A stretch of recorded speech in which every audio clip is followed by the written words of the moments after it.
Now recognize the gentlelady from Colorado, Ms. DeGette. Thank you so much, Mr. Chairman, and welcome to all of our witnesses. I've been on this committee long enough to remember all of our previous efforts in addressing what we saw as looming pandemics. And each time, we thought that we had put things together within your various agencies to make that happen. I remember back when I was the chair of oversight, we had a hearing in December, right before the pandemic hit, the December before it hit. And Dr. Fauci was here and some of his colleagues, and I said, what is the one thing that keeps you up at night? And they said, the fear of some kind of a virus pandemic, and lo, it came to be. So, you know, it's easy to sit here and blame the three of you, but in truth, our agencies are in need of continual updating and expansion and resiliency to deal with both evolving types of viruses, but also to deal with ways we can receive and disseminate information and ways we can structure our agencies. So I want to thank you all for what you're doing in with your rear view mirror to try to improve the way we do this in the future. And I want to, once again, tell my colleagues on the other side of the aisle that this is really what we should be doing in a bipartisan way.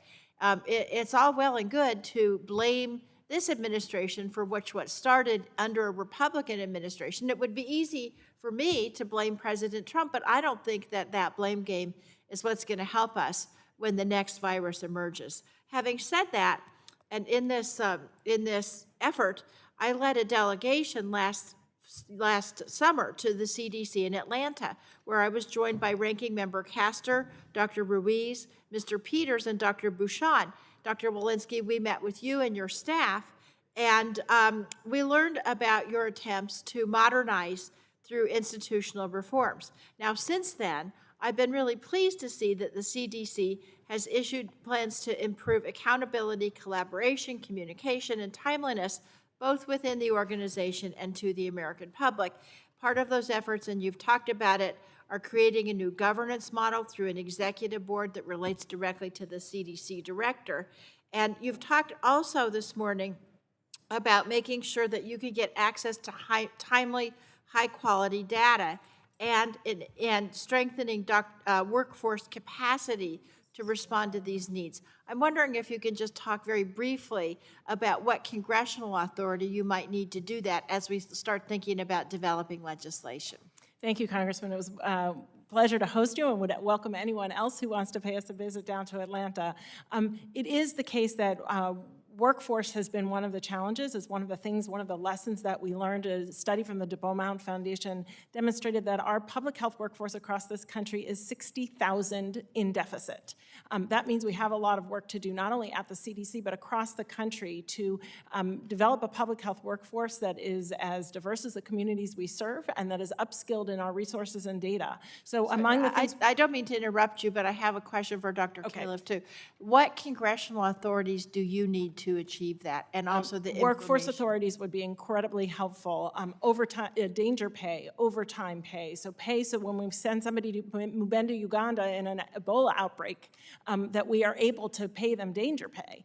Those things would help workforce authorities. Data authorities would be incredibly helpful so that we don't have to sign 100 data use agreements with individual jurisdictions before we receive the data. That takes months in happening. And then finally, a Vaccines for Adults program, which would be able to provide vaccines for uninsured adults. We have one for children. We look forward to working with you. Thank you. Dr. Califf, Dr. Bouchon and I were very happy to hear you talk about our VALID Act, which ensures the reliability of testing and diagnostic tools for diseases and infections, including COVID-19. I'm wondering if you can talk why you think it's important to authorize FDA to regulate laboratory-developed tests, why it is so urgent, and what we can do. Well, there's a lot of what we do that I think of as the Goldilocks problem. We want to spur innovation. We need our academic medical centers, for example, to develop new tests as new viruses come along. You can't figure out what's going on with a pandemic if you can't make the diagnosis with a test. On the other hand, the quality that's needed in these tests is very important, because if you get the wrong answer, and you get the wrong treatment, that's a tragedy. And so we need a framework for regulating laboratory tests that enables and spurs innovation, but also protects the public from tests that are bad. And as I've already mentioned, in areas like molecular testing, over half the tests that we saw, once the gates were open to allow them out, turned out to have major problems. And there's no regulation right now, right? Well, we have the authority to regulate, but for decades now, there's been enforcement discretion to basically allow people to pretty much act freely. So we want to really fix that so that, again, people can innovate, but there's a framework to do it. But then when there's a problem, we have the authority to bring it under control. Thank you. Thank you, Mr. Chairman. I yield back. Gentlelady